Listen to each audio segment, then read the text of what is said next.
यहाँहरु सबैजनालाई नमस्कार। फेरि पनि आज म अर्को एउटा गीत हार्मोनियममा कसरी बजाउने भन्ने एउटा चाहिँ भिडियो लिएर आएको छु र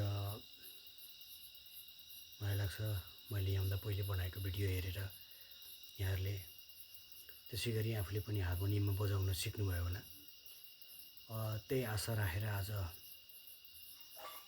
अर्को गीत पनि मैले हार्मोनियममा कसरी बजाउने भन्ने चाहिँ विषयमा भिडियो बनाउन गइरहेको छु र अब सरासरी म भिडियोतिरै लाग्छु। आज चाहिँ म कुन गीतमा चाहिँ सिकाउन गइरहेको छु भने गुलाम अली साहबको मबेबी शाहले रचना गरेको गुलाम अली साहबको चाहिँ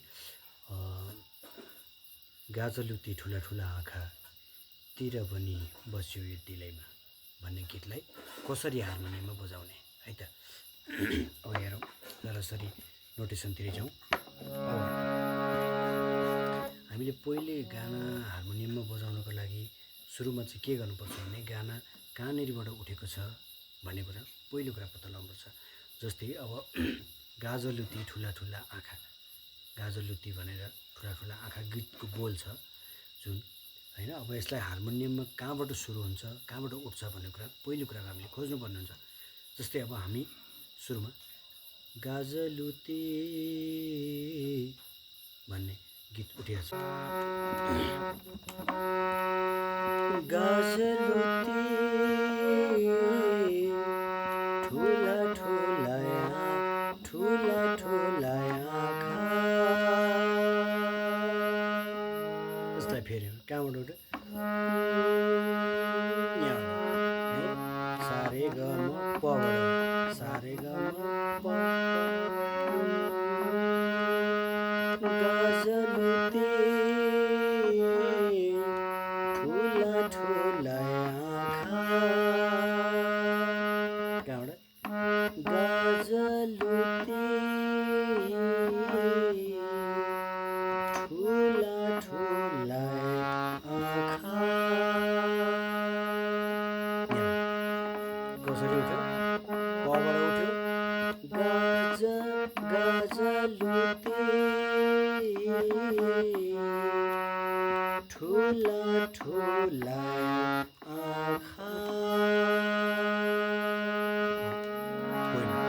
दोस्रोमा तिर बन्नी बसे यो दिलैमा। दोस्रो के रहेछ तिर बन्नी बसे यो दिलैमा भन्नाले दोस्रो सुरुको लाइन के भयो गाजलुती ठुला ठुला आँखा पहिलो लाइन। अब दोस्रो लाइनमा तिर बन्नी बसे यो दिलैमा पहिलो भयो। अब त्यसपछि दोस्रो लाइनमा फेरि दिउँ कालो लामो चाहिँ माथिल्लोलाई छोएर आए त कालो लामो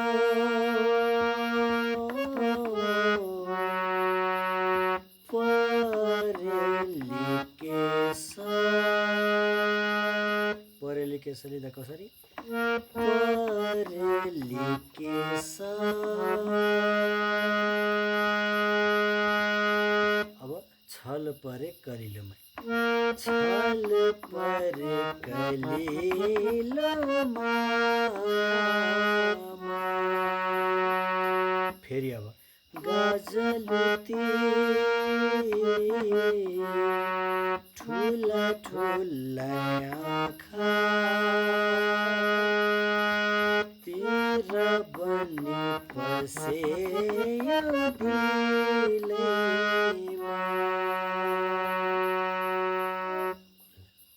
पहिलो स्थायी यसरी उठ्ने है त।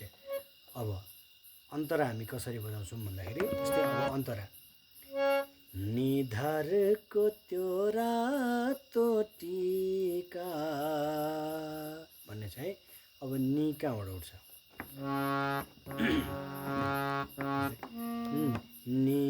निधारको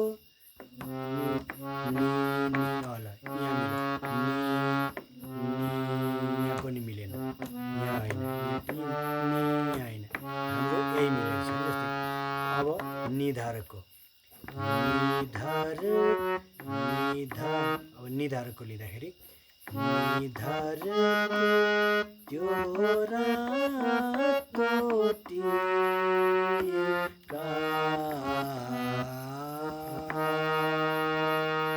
यसलाई कसरी लिएको छ, यहाँबाट उठेको छ निधारको त्यो रातो टिका।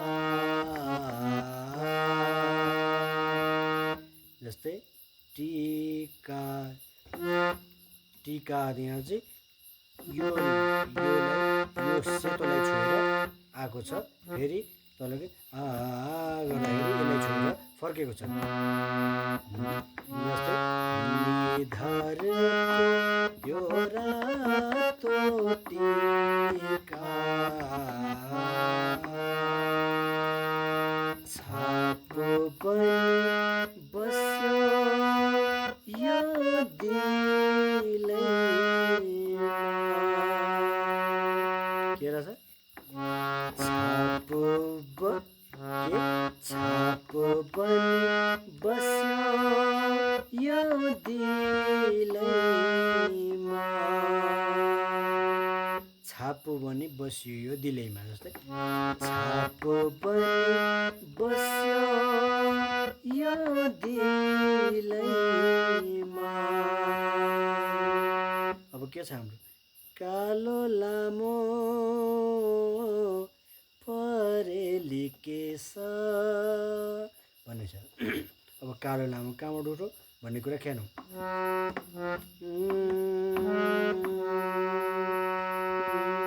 कालो लामो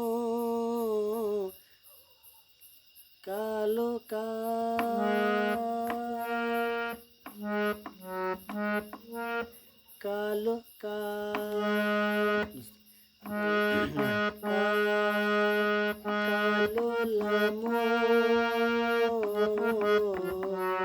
परेली केश भन्ने भयो।